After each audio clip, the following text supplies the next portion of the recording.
Hi everybody, this is Sandy Murphy Robb, and I'm a little late on getting my video posted due to medical emergencies that arose last week, but here I am. And so I'm chiming in on our topic about grouping based on ability and what we have found in our research.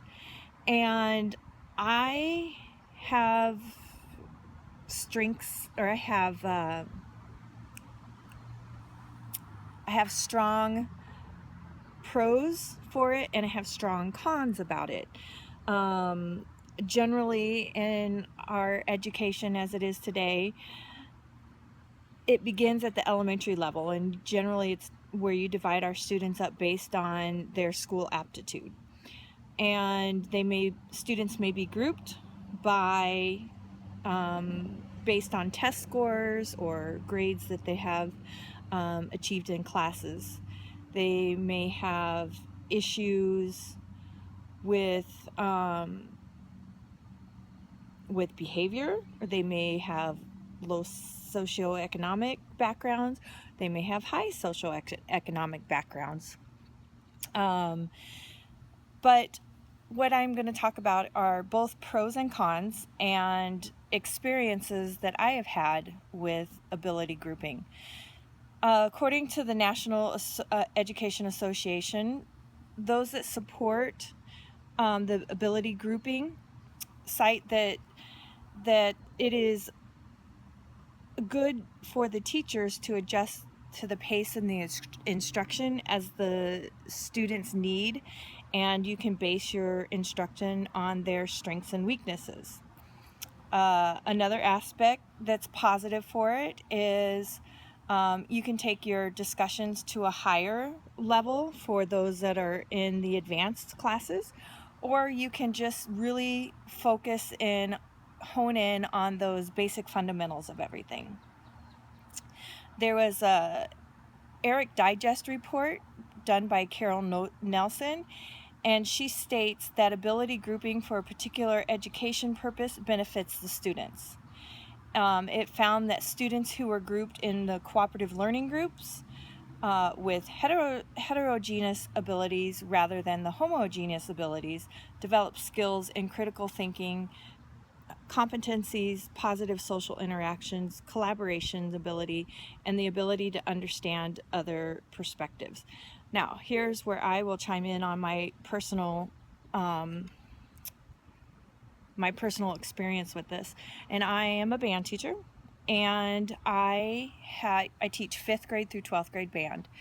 And I teach in a small school. I teach at Palmyra Junior and Senior High. And I have 20 students in my high school band, and I have 16 students in my junior high band. I combine both bands to play at the high school level. So when students come in from elementary, which is in another building, they are playing at their 6th grade level. And then they come directly over to the high school, and I throw them in with high school playing students. And so that causes fear, it causes anxiety from the younger student's perspective. However, I have found it to be a very beneficial thing for my groups, because those younger and inexperienced players are helped by their older peers, which then allows my high school kids to be teachers themselves and reinforcing the concepts that I have talked about in the classroom. And then they get to build a relationship with one another to really form a bond or a family and accomplish great things. So in that aspect, I think it's great to have your heterogeneous groups together so that your higher level kids can help your lower inexperienced kids out, which I think will bring the higher ability students to a different level of understanding from a teacher's point of view. Some cons that have been found, and I found some research from the Brookings Institution, and also on the NEA readings, that cons come into play when you have ability groupings state that the lower learning groups are disproportionately filled with poor and minority students. Also, when you have students that are in these lower groups, they receive lower quality instruction.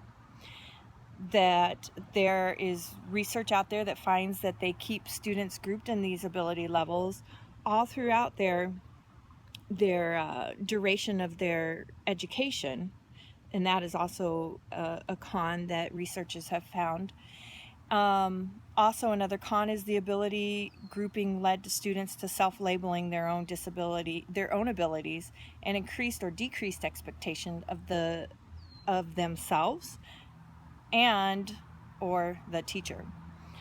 Now, I think a con, in my perspective, would be if I didn't have my younger kids in with my higher level playing students. I don't think my younger inexperienced students would rise to the occasion of playing at a high school level. From a teacher's point of view, I still have to have the enthusiasm, and I still have to have the expectations high for both junior high and high school levels. But where it comes into play on my aspect is that I have to do the modification. I help and assist the students with modification so that they can play the music that my high school kids are playing and feel successful about what they are doing. You could think of it in the terms of having your junior high students play in a high school varsity sport. You got to do whatever you can to get those kids to get up to that level of that varsity level of playing. Some other things that I have experienced in the past was when I was in elementary school, I was put into, we called it special reading or special math. And one year I was in special reading and special math, and then another year I was just in special reading. And that was based upon my test scores. And when it was time for reading class or it was time for math class, we went to another classroom to get that more individualized instruction. And yes, looking back, I could see how I thought, oh, I'm going to the dumb class, or I'm going to go feel stupid. Reflecting back, I wish I would have had a better attitude towards it so that I could have learned a lot more from it. I kept in the special reading classes all through junior high. And in fact, I really recall one of the days in classes that I was in for my reading class was the day that the Space Shuttle Columbia blew up. And when I was reading through some of our literature, the historical aspects, one of those events in the historical timelines was there, and I went, oh my goodness, I remember that day. So I found that interesting. I believe there are benefits for grouping students based upon ability, and I agree that there's benefits for keeping your mixed ability students into a setting. And there are times when your higher level students may get disinterested because you're working with a lower ability student, such as in a band class where I have to work with a section on an area that they're struggling with. I notice that my higher ability students kind of lose interest. But on the other hand, they take the responsibility and work on something else. And that is something that I constantly have to guide them. Don't just sit there and not use your time. You've got to use your time wisely. Finger through something else. Look at something that's giving you trouble so that they're always engaged in the classroom. Thank you.